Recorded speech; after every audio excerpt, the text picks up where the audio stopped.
নমস্কার বন্ধুরা, আমি সঙ্গীতা, অঙ্গতের মা। ভোর ভোর মা বেটা মিলে চলে এসেছিলাম। তবে বেশিক্ষণ থাকতে পারি না ওই সময়টা, কারণ কাজের চাপ থাকে। একটু বেলা পড়তেই কাজে লেগে পড়তে হয়। তার আগে ঠাকুরের সেবা দেওয়া, রান্না করা, বাসন ধোয়া, জামাকাপড় মেলা সমস্ত কিছু সেরে এসেছি। বাগানে একটু সময় লাগে, সেই জন্যই। এবারে এমনই বর্ষা শুরু হয়েছে যে থামার নামই নেই। আবারও শুনছি বৃষ্টি হবে। তবে এই সুযোগে এই যে কটা দিন রোদ উঠেছিল, অনেক কিন্তু মাটি রোদ খাইয়ে নিয়েছি। তারপরে কাটা ডালপালা সমস্ত কিছু শুকিয়ে নিয়েছি, বেড রেডি করে নিয়েছি। শাক গাছের জন্য বেড রেডি করেছি, ফুল গাছের জন্য মাটি তৈরি করে রোদ খাইয়ে নিয়েছি। সমস্ত কিন্তু অনেক কাজ আমরা এগিয়ে নিয়েছি এই কটা দিন। জানি কোনো ভরসা নেই, যখন তখন আবার খবরে শোনা যাবে যে বৃষ্টি হবে, এবং তেমনটাই হলো। আবারও বলছে নাকি বৃষ্টি শুরু হবে, 2-3 দিন থাকবে। তবে এত বৃষ্টি পেয়েছি, এই বৃষ্টিতে কিন্তু আমরা অভ্যস্ত হয়ে পড়েছি। তাই জন্য এখন আর কোনো চিন্তা লাগে না, যা হবে দেখা যাবে, এবং যা হবে ভালোই হবে। কিছু গাছ হয়তো হবে না, তবে কিছু গাছ তো হবে। অনেক ফুল গাছ মনে করে রেখেছিলাম যে করব, সেগুলো হয়তো হবে না, কারণ এই রকম বৃষ্টি হতে থাকলে শীতের চারা গাছ মানে ফুল গাছ ঠিকভাবে হবেও না, গোড়া পচে যাবে। তবে যেগুলো সম্ভব সেগুলো করব, মন খারাপ করে তো লাভ নেই।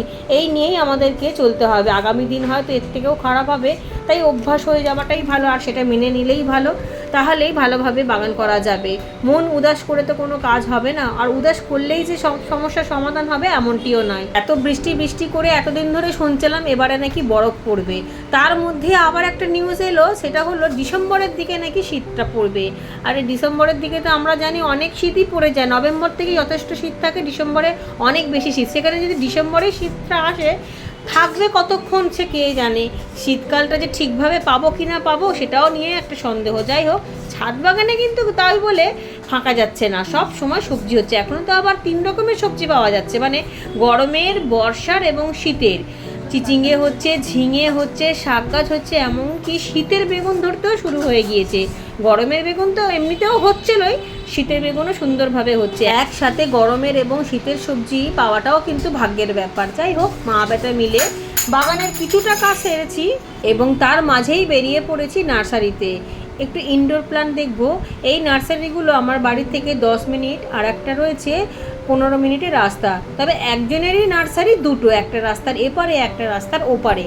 এখানে বেশিরভাগ ইনডোর প্ল্যান্টের কালেকশানটাই বেশি। তবে শীতের গাছও করে মোটামুটি, এখন অতটাও ভালো নেই, আসবে বলছে কদিন পরে। তবে কিছু কিছু ফুল গাছ, কিছু কিছু সবজি গাছ ওরা কিন্তু করে প্রতি বছর। আর এদিকে ইনডোর প্ল্যান্টের চেহারাগুলো দেখুন কতটা সুন্দর। এর আগেও কিন্তু আমি যে গাছ নিতে এসেছিলাম পাইনি, ছিল অতটা চেহারাটা ভালো ছিল না, তাই আবারও এসেছি। সাথে শীতের গাছও একটু দেখে নিলাম যে নেওয়ার মতো আছে কিনা। গোলাপগুলো কিন্তু দারুণ ফুটেছে, ভীষণ বড় বড় গাছ, দামটা কিন্তু প্রচুর বলছে। আর এইদিকে দেখুন কত বেগুন চারা। আমি তো বেগুন গাছ করেছি, আবার বেগুনের ফলনও শুরু হয়েছে। আবার নতুন করে যে দানাগুলো পরে দিয়েছিলাম সেগুলো যথেষ্ট বড় হয়েছে। প্রথম নার্সারিটা দেখে নিলাম, আমি তেমন কোনো গাছ পেলাম না যেটা আমি খুঁজছি। চলুন আর একটাতে যাই। এদেরই আর একটা রয়েছে, ওই যে দূরে ছাতিম গাছ দেখালাম। আর এদিকে এই বাড়িটার অ্যালামন্ডা গাছটা দেখুন কত সুন্দর, সাথে বোগেনভিলিয়ায় একবারে গাছ ভরে রয়েছে। নার্সারিতে চলে এসেছি। আর এই নার্সারিগুলো যেহেতু আমাদের বাড়ি থেকে 10-15 মিনিটের রাস্তা, তাই এদেরকে ফোন করেই কিন্তু গোবর সার আমি আনাই। এদেরকে ফোন করে বলে দিলে একেবারে 10-12টা বস্তা ওরা বাড়িতে দিয়ে দেয়। এমনকি 10-12 বস্তা নিলে ওরা একেবারে 4 তলার ওপরেও তুলে দেয়। মাটিও কিনতে পাওয়া যায়, তবে মাটি ওরা তুলতে চায় না, সেই জন্য মাটি আমি কিনি না। আমি মাটি এইভাবেই তৈরি করে নিই। আর মাটির দামটাও বেশি, আর পরিমাণটাও অনেকটা কম, কারণ মাটি তো অল্পতেই ওজনে ভারী হয়ে যায়। সেই জন্যেই মাটি ছাড়াই গোবর সার দিয়ে এবং কিচেন কম্পোস্ট দিয়ে কিন্তু আমি ছাদ বাগানটা করি। বিমসের চারাগুলো বেশ ভালোই বড় হয়েছে, সেগুলোকে এই 10 ইঞ্চি বালতির মধ্যে দিয়ে দিলাম, এবং আবারও নতুন করে কিছু দানা বসিয়ে দেবো। তাহলে পরপর সবজিটা পাওয়া যাবে। এটা বড় হতে হতে আবারও চারা রেডি হয়ে যাবে। এইভাবেই কিন্তু সবজি গ্যাপ গ্যাপ দিয়ে করলে একেবারে টানা সবজি পাওয়া যায়। একসাথে অনেক বসিয়ে দিলে একসাথে কি অনেক ফসল তোলা যায় না, খাওয়া যায়। সেই জন্যই গ্যাপ গ্যাপ দিলে আজকে কোনো গাছে তুললেন বা 2 দিন পর কোনো গাছে তুললেন, এইভাবে পরপর সবজি পাওয়া যায়। কোনো না কোনো সবজি তো রেডি হতেই থাকে। একরকম সবজি হবে কেন, অনেক রকমই সবজি থাকে। সেই রকম সবজি মিলিয়ে গুলিয়ে বসালে ছাদ বাগানের সবজিতে ভরে যাবে। যেমনটি আমার বাগানে আমি সারাটা বছরই পাই, তবে সবজি পাই তা নয়, সব তো বসানো সম্ভব না, বেশিরভাগটা বসাই। আর কিছু তো বাজার থেকেও কিনে খেতে হয়। নার্সারি থেকে এসে আমার ছেলে খুব খুশি হয়ে গিয়েছে, একেবারে মজা করে কাজ করছে। অন্য সময় মজা করেই করে, তবে নার্সারিতে গেলে ভীষণ মজা পেয়ে যায়, প্রচুর গাছ দেখতে পেয়ে যায়, প্রচুর ফুল দেখতে পেয়ে যায়। আর ও চয়েস করে করে গাছ নেয়, আমাকেও বলে, আমিও খুব উৎসাহের সাথে গাছগুলোকে নিয়ে আসি। খাওয়া দাওয়া সেরেই সেই জন্য আমরা চলে এসেছিলাম বাকি কাজটুকুনি করতে। এগুলো যেই কাজগুলো করেছি সেগুলোকে তো সরাতে হবে। আর এদিকে দেখুন ঝিঙে, চিচিঙ্গে, বেগুন সব একসাথে হচ্ছে। এই চিচিঙ্গেটা চোখে পড়েছিল তাই জন্য ঝুলিয়ে দিতে পেরেছি। আর অন্যদিকে যে চিচিঙ্গাগুলো পড়েছে সেগুলো গাছের ফাঁকে ফাঁকে আটকে যাওয়ার ফলে একেবারে কুঁকড়ে ভাঁজ হয়ে পড়েছে। যাই হোক, বড় তো ভালোভাবে হচ্ছে। আর ঝিঙে দেখুন কোথায় কোথায় পড়েছে, এত ঝিঙে পাচ্ছি। এই বৃষ্টির কারণেই মনে হয় ফসলটা এতটা ভালো হয়েছে। বীজটাও অবশ্য ভালো ছিল। আর শীত অল্প অল্প পড়তে না পড়তে বেগুনের সাইজ দেখুন কত বড় হয়েছে। এগুলো কিন্তু শীতেরই বেগুন। শীতের সময় আমি আগের বছরে দানা এনেছিলাম মুক্তাকেশী বেগুন, সেখান থেকে আমি চারা করে বেগুন গাছ করেছিলাম এবং প্রচুর বেগুন পেয়েছি। আমার ভিডিওতে দেওয়া রয়েছে গত বছরে। এবারেও কিছুটা বীজ রয়েছে। আসলে একটা প্যাকেটে তো প্রচুর বীজ থাকে, কিছুটা ফেলেছিলাম। লাউয়ের আবারও কড়া পড়েছে, এর আগে যে কড়াটা পড়েছিল ছিদ্রকারী পোকা নষ্ট করে দিয়েছে। এবারে ভাবছি ব্যাগ দিয়ে বেঁধে দেবো। এদিকে লাউ ফুলের পলিনেশন করাতে গিয়ে দেখছি কাঠচাপা গাছের মধ্যে কোন কোনায় একটা ঝিঙে হয়ে রয়েছে। এটা আমি লক্ষ্যই করিনি। আসলে এত ভেতর দিকে চলে গেছে, কোথায় লাউ গাছ, কোথায় ঝিঙে গাছ আর কোথায় হয়েছে আজকে চোখে পড়েছে, তাই তুলে নেবো। আর এদিকে নতুন যে চারাগুলো রেডি হয়েছিল লাউয়ের, সেটাকে ছেলেকে আনতে বললাম। এই দুটো চারা আজকে বসিয়ে দেবো। একদিকে লাউয়ের ফলন চলে এসেছে, অন্যদিকে আবারও চারাও রেডি হয়ে গিয়েছে। বৃষ্টির সময় থেকে এই চারাগুলো তৈরি করে নিয়েছি। প্রচুর বৃষ্টির জল খেয়েছি, সেই জন্য রোদ ওঠার পর কিন্তু এখনও পর্যন্ত আমি জল দিইনি। গোড়াটা একটু খুশে নিয়েছিলাম যাতে নিচের দিকের মাটিটাও একটু শুকায়। তবে এখন ভালোভাবে গাছটা বেড়েছে যেহেতু, তাই আজকে বসিয়ে দেবো। এই যে সবজির ক্যারেটটা রেডি করেছি, এটার মধ্যে কিচেন কম্পোস্ট বালি মিশিয়ে ভালোভাবে রোদ খাইয়ে নিয়েছি। এখন আবারও আমি 2 বালতি মতো গোবর সার দিয়ে ক্যারেটটাকে মোটামুটি ভরে নিয়েছি। লাউ গাছটাকে হালকাভাবে খুলে নিয়েছি, দেখুন কত সুন্দর শেকড় হয়েছে। এবার হালকা করে বসিয়ে দেবো। এটা যেহেতু ফলের ক্যারেট অনেক বড়, সবজির ক্যারেটগুলোতে কালো কালো হয় একটু ছোট, এটা অনেক বড়। এটাতের মধ্যে গত বছরেও আমি 2টো লাউয়ের চারা দিয়েছিলাম আর দারুণ দারুণ লাউ পেয়েছি। এবারেও তাই করলাম। এমন জায়গায় আমি লাউ চারাটা দিয়েছি যেখানে দিনে অনেকটা সময় রোদ পাওয়া যায়।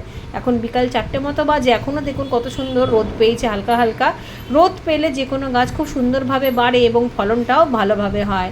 আর যেহেতু বিকাল পড়ে যাচ্ছে আস্তে আস্তে, তাই জন্য এদিকে ছোটো চারা গাছের উপর ঢাকাগুলোকেও সরিয়ে দিতে বললাম। একদিক দিয়ে আমি ঢাকা সরাচ্ছিলাম, আর একদিক দিয়ে আমার ছেলেও ঢাকাগুলোকে সরিয়ে দিচ্ছিল। সরালে এই যে রাতের হালকা হালকা কুয়াশাটা পড়বে, তাতেই কিন্তু গাছগুলো দাঁড়িয়ে যাবে। আর দিনের বেলা ভোরের দিকে যেহেতু আমি খুলে দিই, তাই রোদটাও পড়ে হালকা হালকা। আর বেলার দিকে তো বন্ধ করতেই হবে, যেহেতু খুবই ছোটো চারা, এত কড়া রোদ নিতে পারবে না। তবে বৃষ্টি হলে যে কী হবে কে জানে, তবে যা হবে ভালোই হবে। যা আছে কপালে সেটাই হবে। বেশি টেনশন নিয়ে কোনো দরকার নেই। নিজের বাগান, কোনো চাপ নেই। কিছু সবজি নষ্ট হবে, কিছু সবজি হবে।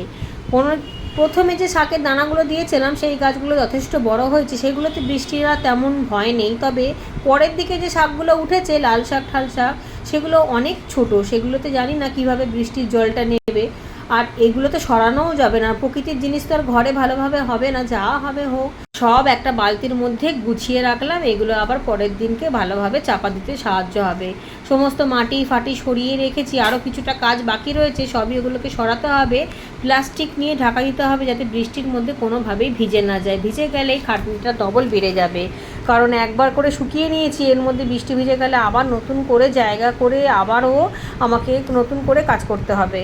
এই কাজগুলো হলে এখনও পর্যন্ত ঠাকুরের ফুল তোলা হয়নি। ভোরের দিকে তো সব ফুল ফোটেও না, যখন আমরা আসি তখন জবা ফুলগুলো সম্পূর্ণ ফোটে না। তাছাড়াও সকালের দিকে অতটা সময় পাওয়া যায় না। সামনের দিকে যেরকম ফুল পাই সেই ফুল নিয়েই ঠাকুরকে দিই।